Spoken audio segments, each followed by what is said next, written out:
The notification sound cut through the silence of my study at 3:47 a.m. I'd been working late on the quarterly reports for my consulting firm when my phone lit up with a voice message from my daughter-in-law, Rebecca. My hand froze over the keyboard. "Dad, it's Rebecca. I don't know if you'll get this. James, he's locked me in the spare bedroom. It's been 4 days now. Maybe 5? I've lost track. There's just a water bottle he slides under the door once a day. No food. The window's nailed shut. I tried screaming, but we're so far from the neighbors, and I'm so weak now. My hands are shaking. Please. I don't know how much longer I can." The message cut off abruptly. My blood ran cold. I was at my cabin in Muskoka, 3 hours north of Toronto, trying to escape the city for a few days of peace. James was my son, my only child, and Rebecca had been part of our family for 6 years now. I immediately tried calling back. Straight to voicemail. I called James. No answer. I called again, and again. Finally, on the 4th attempt, James picked up. "Dad, it's almost 4 a.m. What's wrong?" His voice was calm. Too calm. Like he'd been awake. "Where's Rebecca?" I demanded, my hands trembling as I stood up from my desk. "Rebecca? She's sleeping." "Dad, what's this about?" "Don't lie to me, James. I just got a voice message from her. She says you've locked her in a room for 4 days. There was a pause. A long, calculated pause that made my stomach turn. "Dad, Rebecca's been having episodes lately. Paranoid delusions. Her therapist said it might be a stress-induced psychotic break. She's been making up stories, accusing me of things. I've been trying to protect her, keep her safe, until we can get her properly evaluated. I was going to call you about it this week, but I didn't want to worry you unnecessarily. I'd been a corporate fraud investigator for 35 years before I retired. I knew when someone was constructing a lie in real time, the over-explanation, the medical jargon, the concern trolling. Let me talk to her. Right now." "She's sedated, Dad. The doctor prescribed something to help her sleep. She's been so agitated." "What doctor? Give me their name." Another pause. "Dr. Amadi. At the Scarborough Health Network. Look, Dad, I know this sounds bad, but I promise you, I'm doing what's best for Rebecca. She needs help, professional help, and I'm making sure she gets it." Something was very wrong. Rebecca was one of the most level-headed people I'd ever met. She was a chartered accountant, for God's sake. Methodical, rational. The idea that she'd suddenly developed paranoid delusions didn't track. "I'm coming home. Don't do anything until I get there." "Dad, really? That's not necessary." I hung up and started throwing clothes into my overnight bag. The drive from Muskoka to their house in Markham would normally take 3 hours, but I made it in 2.25. Every red light felt like an eternity. Every slow driver on the 404 made me want to scream. I kept replaying Rebecca's message in my head.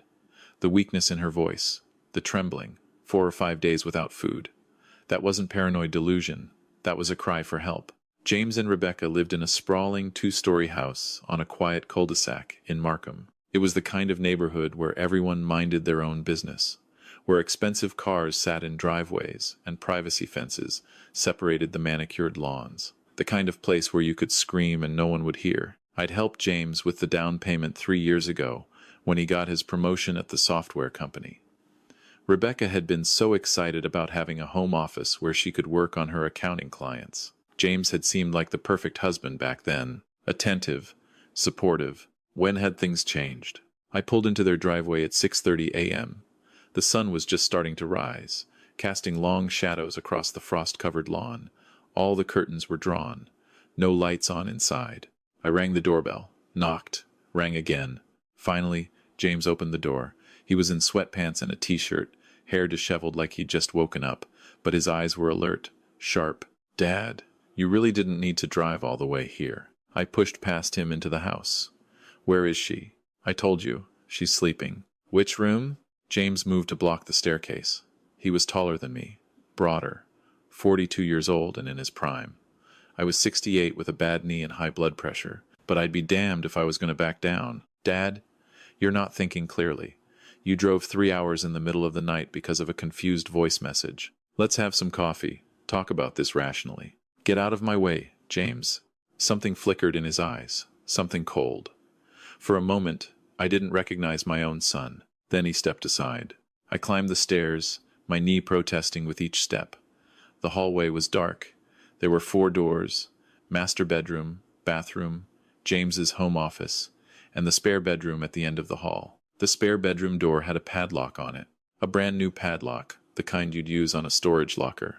"James," I said quietly, my voice shaking with rage, "open this door. Right now. Dad, please. You don't understand. Open it, or I'm calling the police." He pulled out his phone, but not to call anyone. He showed me the screen. It was a photo of Rebecca, looking disheveled and wild-eyed, mascara smeared down her face. This is what she looked like 3 days ago. She attacked me, Dad, scratched my face, broke a lamp. I had to restrain her, for her own safety. The doctor said to keep her isolated until the medication kicked in. The photo looked staged. Too convenient. I pulled out my own phone and dialed 911. "What are you doing?" James lunged for my phone, but I stepped back, keeping the phone pressed to my ear. "Yes, I need police at 47 Brookside Crescent in Markham. My daughter-in-law is being held against her will." James's face transformed. The mask of concern dropped away, replaced by something ugly. Pure rage. "You're making a huge mistake, Dad. You're going to regret this. Open the door, James." He didn't move. We stood there in that dim hallway, father and son, staring at each other like strangers. The police arrived 12 minutes later. 2 officers, a man and a woman, both young and professional. I explained the situation, showed them Rebecca's voice message, pointed to the padlock. James immediately switched back to concerned husband mode. "Officers, thank God you're here. My wife has been experiencing a mental health crisis. I've been trying to keep her safe until we could get her properly evaluated. My father, unfortunately, doesn't understand the situation, and—" "Sir," the female officer interrupted, "we need to see your wife. Now." James hesitated. Then he pulled out a key from his pocket and unlocked the padlock. The smell hit me first. Urine. Sweat. Desperation. Rebecca was huddled in the corner of the room, wrapped in a thin blanket. Her dark hair was matted. Her lips were cracked and dry. She'd lost weight, her cheekbones sharp and prominent. When she saw us, she started crying. "Please," she whispered. "Please get me out of here." The female officer immediately called for an ambulance, while the male officer secured James. I pushed past them and knelt beside Rebecca, my knees screaming in protest. "I'm here, sweetheart. You're safe now." She collapsed against me, sobbing. She weighed nothing. Absolutely nothing. At the hospital, the doctors said she was severely dehydrated and malnourished. She'd lost 14 pounds in 5 days, had bruising on her wrists and ankles, mild hypothermia from the unheated room, but she was alive. While Rebecca was being examined, I sat in the waiting room, trying to process what had happened. How had I missed this? What signs had I ignored? My ex-wife Claire arrived an hour later. We'd been divorced for 20 years, but she was still James's mother, and she had a right to know. When I told her what happened, she went pale. "I knew something was wrong," she said quietly. At Christmas dinner, Rebecca barely ate. She kept looking at James like she was afraid of him. But I thought I was reading too much into it. How long has this been going on? I don't know. But remember last summer, when Rebecca said she couldn't come to your birthday dinner because she was sick? James said she had the flu. I did remember. Rebecca had sent me an apologetic text. I'd been disappointed but understanding. Now, I wondered if she'd even written that text. When Rebecca was stable enough to talk, the police took her statement. What she told them made me physically ill. It had started 18 months ago, shortly after James got passed over for a promotion at work. He'd become increasingly controlling. Started checking her phone, questioned where she'd been, who she'd talked to. Small things at first. Things Rebecca had rationalized as stress from work. Then he started isolating her. Convinced her to quit her job at the accounting firm, told her she could work from home as a freelancer, said it would be better for them financially. She'd agreed, not realizing she was cutting off her last connection to the outside world. 6 months ago, James started locking her in the spare bedroom when he went to work, just for a few hours at first. "To keep you safe," he'd said. "So you don't hurt yourself." He'd convinced her she was having panic attacks. that she was a danger to herself.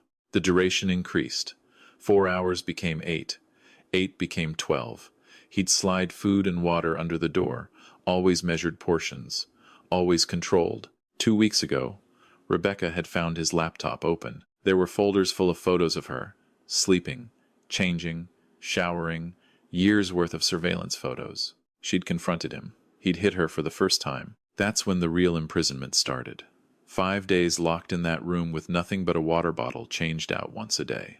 No food, no bathroom access except for a bucket. The window was nailed shut from the outside. James had taken her phone, but Rebecca had hidden an old phone in the heating vent months ago, just in case. That's what she'd used to call me. The police searched the house and found everything. The surveillance photos, a journal where James detailed his training program for Rebecca, emails to himself about teaching her respect, financial records showing he'd emptied her bank accounts and moved the money to accounts in his name only. They also found something else: restraints, zip ties, duct tape, a stun gun. The detective told me they believed James had been planning something worse. Much worse. James was charged with forcible confinement, assault, financial abuse, and criminal harassment. His lawyer tried to argue it was a domestic misunderstanding, but the evidence was overwhelming. At the bail hearing, I testified. So did Claire. So did Rebecca's former co-workers, who said she'd changed dramatically in the past year, become withdrawn and anxious. The judge denied bail. Rebecca stayed with me at my condo in Toronto while she recovered. For the first 2 weeks, she barely spoke. She'd wake up screaming, convinced she was still locked in that room. She couldn't eat much. The simplest decisions paralyzed her. I hired a trauma therapist who specialized in domestic violence survivors. Dr. Patricia Winters was a miracle worker, patient, kind. She helped Rebecca understand that what happened wasn't her fault, that James's behavior was about control and power, not anything she'd done wrong. Slowly, Rebecca started to heal. She gained weight back. The bruises faded. She started sleeping through the night. But some scars ran deeper. I kept thinking I could fix him, she told me one evening as we sat in my living room, watching the snow fall over Toronto. He'd be sweet and apologetic after hurting me, and I'd think, this is the real James. The other James is just stressed. I kept making excuses for him. That's what abusers do, I said. They condition you to doubt your own reality. I should have left sooner. He isolated you, controlled your money, made you dependent on him. Leaving isn't as simple as people think. She nodded, tears streaming down her face. Thank you for believing me. Thank you for not believing his lies. Always, I said, always. The trial was 8 months later. I sat through every day of testimony, listened to the forensic psychologist explain James's pattern of coercive control, watched Rebecca bravely recount her ordeal on the stand. James showed no remorse. Even when confronted with his own journal entries, the photos, the evidence, he maintained that he'd been trying to help Rebecca, that she'd been mentally unstable. The jury didn't believe him. James was convicted on all counts. The judge sentenced him to 6 years in federal prison, followed by a lifetime ban on contacting Rebecca. Mr. Morrison, the judge said, looking directly at James, you systematically abused, isolated, and tortured your wife. You exploited her trust and love to control every aspect of her life. You are a danger to society, and I hope you use your time in prison to reflect on the gravity of your actions. Claire was in the courtroom. She was crying. I don't think she was crying for James. I think she was crying for the son she thought she'd raised, the person he'd pretended to be. After the trial, Rebecca filed for divorce. It was finalized in 4 months. That was 3 years ago. Today, Rebecca lives in a bright apartment in the Annex neighborhood. She went back to school and got her CPA designation. She works at a nonprofit that provides financial planning services to domestic violence survivors. She's dating someone new, a kind teacher named Marcus, who treats her with respect and patience. She still has nightmares sometimes, still flinches at unexpected noises, but she's built a life for herself, a good life, a free life. I see her every Sunday for brunch at our favorite cafe on Bloor Street. We talk about her work, her friends, her future plans. Sometimes we talk about James, but not often. He's serving his sentence at a prison in Kingston. He writes letters sometimes, claiming he's changed, asking for forgiveness, Rebecca doesn't read them. I wasted 6 years of my life on him, she told me last month. I'm not wasting another minute. Last year, Rebecca and I started a foundation together. It's called Safe Harbor, and it provides emergency financial assistance and legal support to people escaping abusive relationships. We've helped 43 people so far. Helped them leave. Helped them rebuild. Every person we help, I think about that voice message at 3:47 a.m. about how close we came to losing Rebecca entirely. Claire and I have rebuilt our relationship somewhat, not as spouses, but as two people united in guilt and determination. We volunteer together at Safe Harbor. She talks to groups about recognizing warning signs of abuse in adult children, about not making excuses for inexcusable behavior. I kept telling myself he was just stressed, she said during one presentation, that he was going through a rough patch. I ignored my instincts because I didn't want to believe my son could be capable of such cruelty. That was my failure. My terrible failure. The audience was silent. Then someone started clapping. Then another. Then everyone. Because that's what we do. We ignore the signs. We make excuses. We convince ourselves that people we love couldn't possibly be monsters. But monsters rarely look like monsters. They look like your son, your brother, your best friend. They're charming in public and cruel in private. They isolate and control and convince their victims that the abuse is somehow justified, somehow deserved. I've learned some hard lessons over these past years, lessons I wish I'd known sooner. First, trust your instincts. If something feels wrong, it probably is. Don't let someone talk you out of what you know to be true. Second, isolation is one of the biggest red flags. When someone starts cutting their partner off from friends, family, work, financial independence, that's not love, that's control. Third, abuse escalates. It starts small and grows. The person who tracks their partner's phone today may be the person who locks them in a room tomorrow. Fourth, victims often can't see what's happening to them. They're too close, too conditioned, too afraid. It takes outside intervention to break the cycle. And fifth, the most important lesson, healing is possible. Rebecca is living proof. She went through hell, and she came out the other side stronger. Not unchanged, not undamaged, but surviving, fighting, helping others. If you're reading this, if any of this sounds familiar, whether you're the victim or the concerned friend or family member, please listen to me. You are not crazy. You are not overreacting. You are not imagining things. Abuse is real. Control is real. And it happens in every neighborhood, every income bracket, every community. It happens to smart people, strong people, people who never thought it could happen to them. In Canada, we have resources. The Assaulted Women's Helpline operates 24/7. 1-866-863-0511. Shelters across the country provide safe housing. Legal aid can help with restraining orders and divorce proceedings. Organizations like Safe Harbor provide financial assistance. You don't have to stay. You don't have to fix them. You don't have to keep giving chances to someone who keeps hurting you. You deserve safety. You deserve respect. You deserve freedom. And to the people watching from the sidelines, wondering if you should get involved, wondering if it's really as bad as it seems, I'll tell you what I wish I'd told myself years ago. Get involved. Make the call. Ask the difficult questions. Don't accept excuses. Don't look away. Because that voice message at 3:47 a.m. saved Rebecca's life. But she shouldn't have had to wait until she was locked in a room for 5 days to get help. She should have had someone recognize the signs months earlier, years earlier. Be that someone. I still have Rebecca's voice message saved on my phone. Sometimes, late at night, when I can't sleep, I listen to it. Not because I want to relive that horror, but because I need to remember. I need to remember how close we came to losing her. I need to remember that silence kills.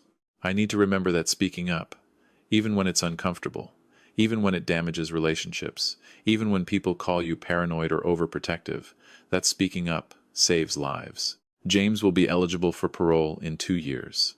Rebecca has already said she'll attend the hearing to give her victim impact statement. She's not afraid of him anymore. He took enough from me, she said. He doesn't get to take my voice, too. That's the Rebecca I know. The Rebecca who survived. The Rebecca who refused to be broken. Every Sunday, when we meet for brunch, I look at her across the table, and I feel grateful. Grateful that I listened to my instincts.